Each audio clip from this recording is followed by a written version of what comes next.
Pada video ini kita akan menghitung pemakaian listrik alat-alat elektronik di rumah kita dan mencoba mensimulasikan apakah work from home dan puasa memang benar-benar menyebabkan kenaikan konsumsi listrik yang signifikan. Selamat datang di Technology Exposure.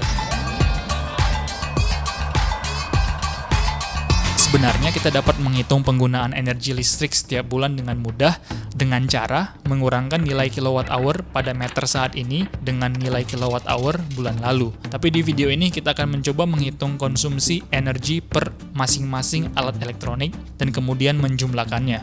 Dengan begitu, kita bisa lihat peralatan elektronik mana nih yang paling berdampak terhadap kenaikan tagihan listrik kita. Mari kita mulai. Pertama sekali kita harus mendata peralatan elektronik yang kita gunakan di rumah. Kemudian membaca kebutuhan dayanya. Setelah itu kita menghitung rata-rata waktu penggunaan alat elektronik tersebut. Dan terakhir, menghitung konsumsi energinya. Contoh pertama, kita akan menghitung konsumsi listrik di rumah tangga yang sederhana. Peralatan elektronik yang digunakan sehari-hari adalah lampu, TV, kulkas, dispenser, pompa air, setrika, mesin cuci, laptop dan smartphone, dan kipas angin. Selanjutnya kita mencari kebutuhan daya atau watt masing-masing peralatan elektronik tersebut. Data tersebut dapat kita lihat pada box, datasheet, nameplate, atau juga dapat dicari di sumber lainnya, misalnya di internet. Setelah itu, kita menuliskan durasi pemakaian setiap peralatan elektronis setiap hari dalam satuan jam. Misalnya, lampu teras yang dinyalakan mulai pukul 7 malam sampai 5 pagi. TV yang rata-rata dinyalakan selama 6 jam setiap hari. Tetapi, untuk beberapa peralatan seperti kulkas, meskipun kita menghidupkannya selama 24 jam, kompresor yang ada pada kulkas tidak selalu menyala dan menarik daya sebesar ratingnya non-stop selama 24 jam. Melainkan sangat tergantung dengan suhu yang kita atur pada kulkas, sering tidaknya kulkas kita buka, dan faktor-faktor lainnya. Nah, pada umumnya atau pada kasus ini, dalam satu hari kompresor kulkas menarik 130 watt hanya selama 11 jam. Sisanya kompresor hanya standby. Hal ini juga terjadi pada air conditioner. Intermezzo, kenaikan tagihan listrik di sektor rumah tangga karena peningkatan konsumsi selama pandemi COVID-19 tidak hanya terjadi di Indonesia, melainkan juga terjadi di negara-negara lainnya di seluruh dunia. Setelah semua data kita lengkapi, kita dapat menghitung konsumsi energi per masing-masing peralatan dengan mengalihkan jumlah peralatan dengan daya atau watt yang dibutuhkan peralatan dengan durasi per masing-masing peralatan dan membaginya dengan 1000 untuk mengkonversi watt hour menjadi kilowatt hour. Dalam kasus ini, besar konsumsi energi per hari adalah 4,75 kilowatt hour. Nah, kita dapat mengkonversinya ke rupiah dengan mengalihkan konsumsi energi tersebut dengan tarif listrik per kilowatt hour, yaitu sebesar Rp1.467 per kilowatt hour untuk rumah tangga golongan 1.300 dan ke atas. Kemudian diperolehlah nilainya sebesar Rp6.968 per hari.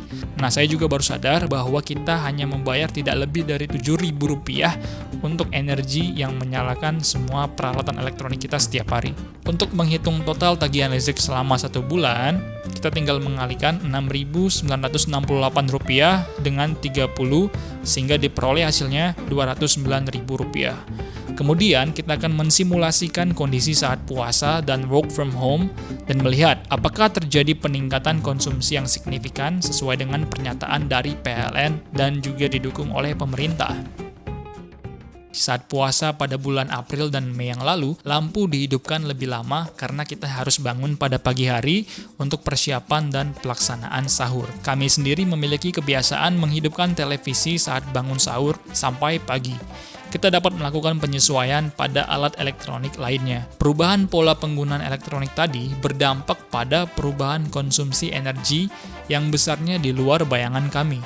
Terjadi peningkatan konsumsi energi sebesar 17% atau peningkatan tagihan sebesar Rp34.000 dalam 1 bulan. Nah, selain itu kami juga menelusuri histori data konsumsi energi listrik kategori rumah tangga di tahun-tahun sebelumnya. Yang kami temukan adalah setiap tahun rata-rata konsumsi listrik di di Indonesia selama bulan puasa memang lebih besar sekitar 8-12% dari kondisi normal. Sehingga memang benar mayoritas tagihan listrik pelanggan rumah tangga PLN naik pada bulan puasa. Intermezzo, bulan ini cukup menggembirakan bagi kita penikmat science and technology karena SpaceX untuk pertama kalinya meluncurkan astronot NASA ke International Space Stations dengan roket Falcon 9 dan roketnya bisa mendarat kembali ke landasannya dengan akurat.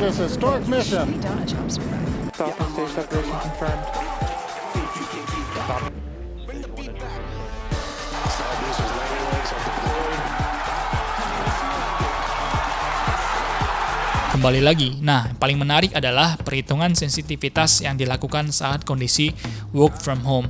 Tanpa kita sadari, kita menggunakan peralatan elektronik lebih lama dibandingkan saat kondisi normal. Misalnya yang paling mencolok adalah handphone dan laptop. Saat kondisi normal, pada umumnya kita tidak menggunakan laptop di rumah dan men-charge handphone di kantor sebelum kita pulang kerja. Saat work from home, kita menggunakan laptop dan smartphone di rumah.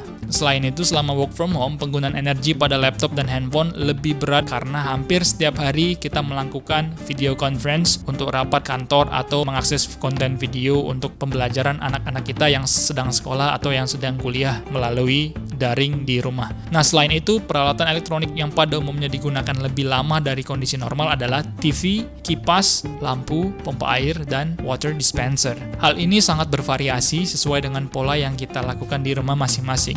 Hasil perhitungan yang kami peroleh dengan penyesuaian ini adalah kondisi work from home menyebabkan penggunaan energi lebih besar 52% dari kondisi biasa. Wow, di luar dari perkiraan kita sebelumnya. Nah, untuk kondisi kedua, kami melakukan sensitivity analysis pada rumah tangga menengah. Dapat dilihat juga terjadi kenaikan konsumsi daya yang besar yang pada akhirnya membuat tagihan listrik lebih besar dari kondisi normal. Beberapa peralatan elektronik yang membutuhkan energi dalam jumlah yang besar adalah air conditioner, TV, dan komputer. Faktor lainnya yang mempengaruhi konsumsi listrik di rumah kita adalah sebelum diberlakukannya PSBB, banyak sekali anggota keluarga kita, misalnya anak-anak yang sedang kuliah atau yang sedang sekolah atau yang sedang merantau, pulang ke rumah kita. Hal tersebut menyebabkan meningkatnya penggunaan energi listrik. Demikian video kali ini, terima kasih telah menonton.